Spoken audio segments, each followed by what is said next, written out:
tokoh masyarakat, masyarakat biasa, dan mahasiswa dengan tema konsep Pancasila sebagai paradigma pembangunan. Saya Fibri Ulia Zahra dengan NIM A1D12407. Saya Adalia Citrahayu dengan NIM A1D12409. Nama saya Dea Rahmawati dengan NIM A1D12409. Saya Loini Syahaan dengan NIM A1D12495. Saya Muhammad Zaki Ekri dengan NIM A1D12402. Saya Yosi Yuliana Lumbantobing dengan NIM A1D12409. Saya Adelia Dusita dengan NIM A1D12485. Saya Ika Wismana Putri dengan NIM A1D12408. Baiklah, kami akan mulai mewawancarai. Selamat menyaksikan. Baik, selamat pagi Kak. Perkenalkan, kami dari mahasiswa Universitas Jambi dari Prodi PGSD angkatan 2024. Maksud dan tujuan kami di sini untuk mewawancarai Kakak dengan mata kuliah Pancasila dalam judul konsep Pancasila sebagai paradigma pembangunan. Apakah Kakak bersedia kami wawancarai? Bersedia. Baik, di sini pertanyaan kami yang pertama itu, apa sih yang dimaksud dengan keadilan sosial dalam Pancasila ini, Kak? Menurut Kakak, keadilan sosial dalam Pancasila yang tercantum pada sila ke-5 berarti semua orang itu mendapatkan hak yang sama atas kerjasama, perlindungan dan kesempatan.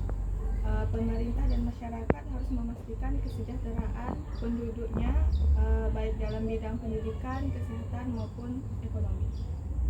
Oke Kak, pertanyaan kami yang selanjutnya, mengapa musyawarah menjadi bagian penting dalam nilai Pancasila? Musyawarah menjadi penting dalam nilai Pancasila, khususnya pada sila keempat, karena merupakan cara yang dapat untuk mencapai keputusan yang adil dan bijaksana. Dengan musyawarah, semua pihak dapat berpartisipasi dalam menentukan keputusan yang bermanfaat bagi orang lain. Baik, pertanyaan kami yang selanjutnya, apa sih peran mahasiswa dalam mewujudkan Pancasila sebagai paradigma pembangunan? Mahasiswa dapat berpartisipasi sebagai agen perubahan melalui kritik dan partisipasi dalam pembangunan serta menjadi teladan dalam penerapan nilai-nilai Pancasila. Baik, terima kasih Kak atas waktu dan kesempatannya sudah mau kami wawancarai. Assalamualaikum warahmatullahi wabarakatuh, Ibu. Waalaikumsalam warahmatullahi wabarakatuh. Selamat pagi, Bu. Perkenalkan, kami dari mahasiswa Universitas Jambi dari Prodi Pendidikan Guru Sekolah Dasar.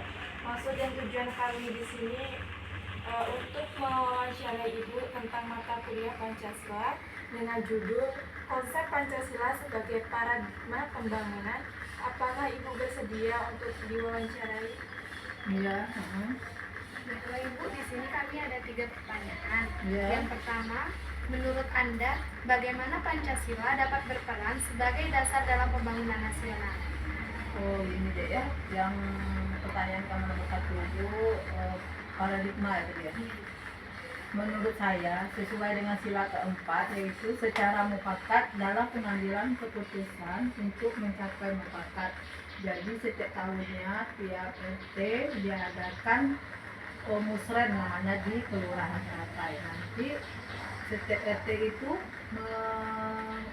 melakukan namanya itu diminta apa yang harus diusulkan tiap tahunnya, apa drainasenya, apa jalannya atau lampunya yang nggak ada, nanti diajukan ke pemerintahan desa.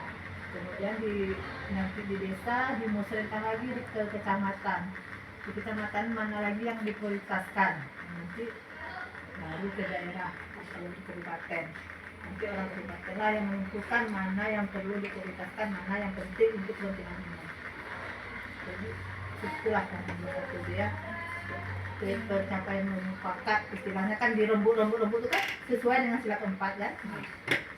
Yang kedua, bagaimana nilai-nilai Pancasila seperti keadilan sosial dan persatuan dapat membantu menciptakan pembangunan yang inklusif dan merata. Biar pembangunan merata di kelurahan, khususnya Kelurahan Teratai ini, ya caranya begitu. Setiap tahunnya diganti atau digilir. Misalnya sekarang RT 21 dapat pembangunan jalan, tahun besok dapat RT 22 pembangunan drainase, begitu selanjutnya. Jadi semua itu digilir merata jadi pembangunan yang ada di Kelurahan Teratai ini. Terus yang ketiga, sebagai tokoh masyarakat, bagaimana Anda melihat peran masyarakat dalam mendukung pembangunan yang berlandaskan Pancasila? Kalau menurut saya, dalam pembangunan desa, keikutsertaan masyarakat juga diperlukan. Kemudian dalam pembangunan itu, walaupun daerah yang membangunnya, dengan duit daerah atau kabupaten, kita semua ikut menjaga fasilitasnya. Menjaga maksudnya itu jangan sampai ada yang rusak. Jadi pembangunan kita itu selanjutnya tetap bagus gitu. Saya rasa demikian jawaban dari saya tentang 3 pertanyaan tadi. Kalau ada lebih kurangnya, saya mohon maaf. Kalau ada lagi bisa dilihat di tempat lain gitu ya. Kalau ada yang kurang. Terima kasih atas waktunya Ibu, kesempatannya karena sudah mau diwawancarai oleh kami. Ya. Selamat pagi Ibu, perkenalkan kami dari mahasiswa Unjah, Prodi Pendidikan Guru Sekolah Dasar. Maksud dan tujuan kami ke sini untuk mewawancarai Ibu di mata kuliah Pancasila dengan judul Konsep Dasar Pancasila sebagai Paradigma Pembangunan. Apakah Ibu bersedia untuk diwawancarai? Oke, insya Allah saya bersedia. Oke Ibu, apa yang Ibu pahami tentang Pancasila sebagai dasar negara? Oke, sebelumnya juga saya mengucapkan terima kasih ya sudah mau memberikan waktu kepada Ibu untuk mewawancarai tentang ini. Ibu akan menjawab sesuai dengan apa yang Ibu ketahui ya. Jadi Pancasila sebagai dasar negara itu karena Pancasila dijadikan sebagai pedoman atau prinsip dalam kehidupan untuk membangun nilai-nilai dan tujuan yang menjadi landasan ideologi negara Indonesia.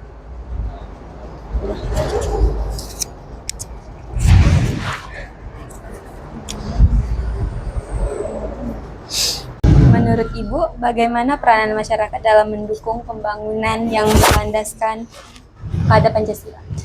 Oke, pembangunan yang melandaskan pembangunan dalam Pancasila itu pandangan saya ya, karena Pancasila ini adalah berdasarkan prinsipnya itu sebagai paradigma ya, maka semuanya harus mengacu kepada nilai-nilai yang ada ya. Karena kan ibaratnya pembangunan dari pembangunan pendidikan, ekonomi, ibaratnya pembangunan yang lainnya lah, itu harus mengacu kepada nilai-nilai yang ada. Jadi setidaknya ibaratnya harapan kita itu ya pembangunannya itu sesuai lah dengan apa yang ada di masyarakat. Terima kasih Ibu. Yang terakhir, apakah harapan Ibu terhadap pemerintah dalam mengimplementasikan nilai-nilai Pancasila dalam pembangunan?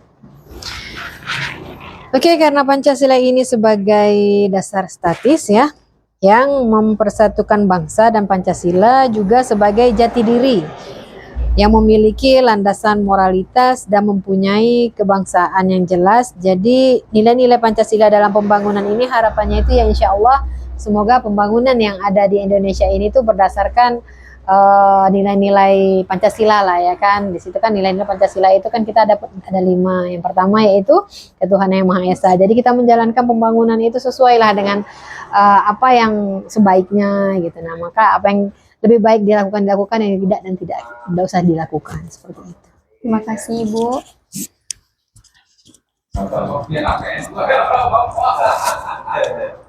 Terima kasih atas waktu dan kesempatannya karena Ibu mau diwawancari oleh kami. Sama-sama, mudah-mudahan semua ini bermanfaat ya. Terima kasih Ibu. Ya. Baiklah, mungkin hanya itu video wawancara dari kami.